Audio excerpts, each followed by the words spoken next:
बिहार का एक ऐसा लोकसभा सीट जहां पे ब्राह्मण वोटरों का दबदबा है, वहां की सत्ता पर भाजपा तो काबिज है, लेकिन 2024 के रन में जाने से पहले भारतीय जनता पार्टी और नरेंद्र मोदी को डर लग रहा है। वजह नीतीश कुमार के साथ साथ स्थानीय लोगों में सांसद को लेकर गुस्सा है। दरअसल हम बात कर रहे हैं बेतिया लोकसभा क्षेत्र के बारे में, जहां की सबसे बड़ी आबादी ब्राह्मण वोटरों की है, तकरीबन 4.25 लाख के आसपास। 2 लाख मुसलमान हैं, 1.5 लाख वैश्य हैं, कुशवाहा 90,000, यादव 1 लाख, दलित और महादलित की भी संख्या अच्छी खासी है। आज की इस वीडियो में जातीय समीकरण के साथ साथ 14 और 19 के परिणाम को भी समझेंगे और भारतीय जनता पार्टी संजय जायसवाल के लिए कितनी बड़ी चुनौती है, यह भी इस वीडियो में समझने और जानने की कोशिश करेंगे। अब इस बात को समझने के लिए सबसे पहले आपको 2024 को चुनावी परिणाम को समझना होगा। संजय जायसवाल भाजपा के उम्मीदवार थे, वही विपक्षी पार्टियां आरजेडी जेडीयू अलग अलग चुनाव लड़ी थी। जेडीयू से प्रकाश झा दूसरे स्थान पर है, जो बॉलीवुड के नामी गिरामी चेहरे हैं। उनको 1,10,000 वोटों से संजय जायसवाल ने हरा दिया था। 2019 के लोकसभा चुनाव में तकरीबन 6,37,000 के आसपास वोट संजय जायसवाल को मिलता है। वही उनके सामने विरोधी जो है ब्रजेश कुशवाहा, जो महागठबंधन के उम्मीदवार थे उपेंद्र कुशवाहा की पार्टी से, इनको तकरीबन 3,98,000 के आसपास वोट मिलता है।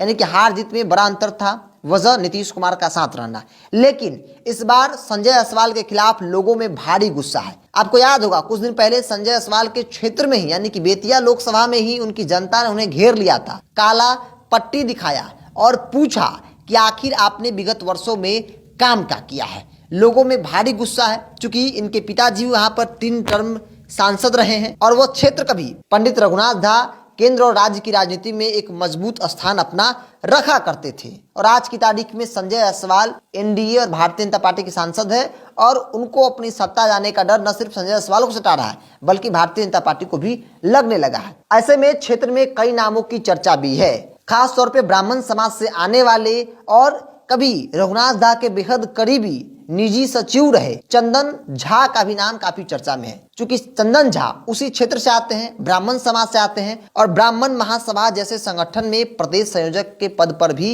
रहे हैं। ब्राह्मणों पर एक मजबूत पकड़ है। ऐसे में आने वाला भविष्य तय करेगा कि चंदन झा किस पार्टी से चुनाव लड़ते हैं। लेकिन वो क्षेत्र में काफी सक्रिय हैं और वो गांव के क्षेत्रों से आते हैं, जहां पे कुल वोटरों की तकरीबन 90% आबादी जो है वो गांव में बसता है। संजय जायसवाल शहर से आते हैं, जहां तकरीबन 8-9-10% ही आबादी है और कहा जाता है कि संजय जायसवाल के लिए उनका संसदीय क्षेत्र महज शहर ही है, वो गांव की तरफ ध्यान भी नहीं देते हैं। प्रकाश झा जैसे दिग्गज नेता अभिनेता कह लीजिए, वो भी वहां से चुनाव लड़े, हालांकि उनको सफलता नहीं मिली थी, क्योंकि प्रकाश झा का वहां की मिट्टी से कोई खास लगाव जुड़ाव जो है वो नहीं रहा है। ऐसे में चंदन झा जो बेतिया क्षेत्र से आते हैं और एक चर्चित चेहरा है, युवा है, वहां की मिट्टी से जुड़े हैं और रघुनाथ झा जैसे दिग्गज नेताओं के बेहद करीबी भी रहे, चूंकि रघुनाथ झा वहां कई टर्म के सांसद भी रहे हैं और ऐसे में उनकी नाम की चर्चा है और लगातार क्षेत्र में घूम भी रहे हैं। संजय जायसवाल है। वही दूसरी तरफ विपक्षी पार्टियों की तरफ से, चूंकि आज की तारीख में लालू नीतीश को गोलबंदी हो गई है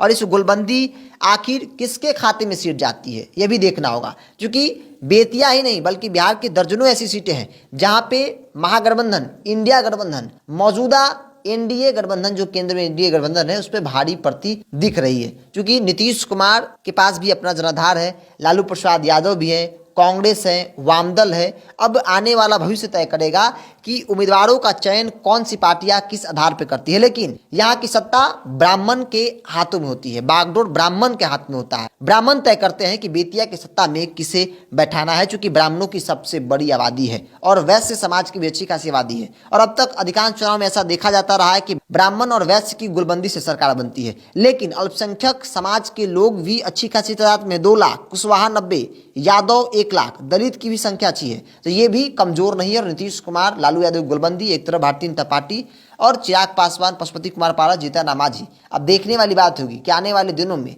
बेतिया लोकसभा में पार्टी उम्मीदवार का चयन किस प्रकार से करती है, क्योंकि मौजूदा सांसद के खिलाफ एक भारी आक्रोश जो है वो लोगों में देखने को मिल रहा है। और हम न सिर्फ ऐसे ही कर रहे हैं, बल्कि हमने आपको पिछले दिनों तस्वीर दिखाई थी जब संजय जायसवाल को वहां के लोगों ने घेर लिया था और कहा था कि इनका विकास सिर्फ शहर में होता है, गांव में तो विकास करते ही नहीं है। ऐसे में चंदन झा जो ब्राह्मण समाज से आते हैं और ब्राह्मणों में एक मजबूत पकड़ मानी जाती है, युवा हैं, रघुनाथ झा जैसे राजनीतिक पंडितों के साथ उन्होंने काम किया है, निजी सचिव भी रहे हैं, तो उनकी नाम की चर्चा भी क्षेत्र में जोर शोर से हो रही है। बहरहाल आपकी क्या राय है, आप भी अपनी राय को कमेंट्स बॉक्स में रखिए। अगर आप मेरे चैनल को यूट्यूब पर देख रहे हैं तो सब्सक्राइब कर लीजिए, फेसबुक पर देख रहे हैं तो पेज को लाइक और फॉलो कर लीजिए।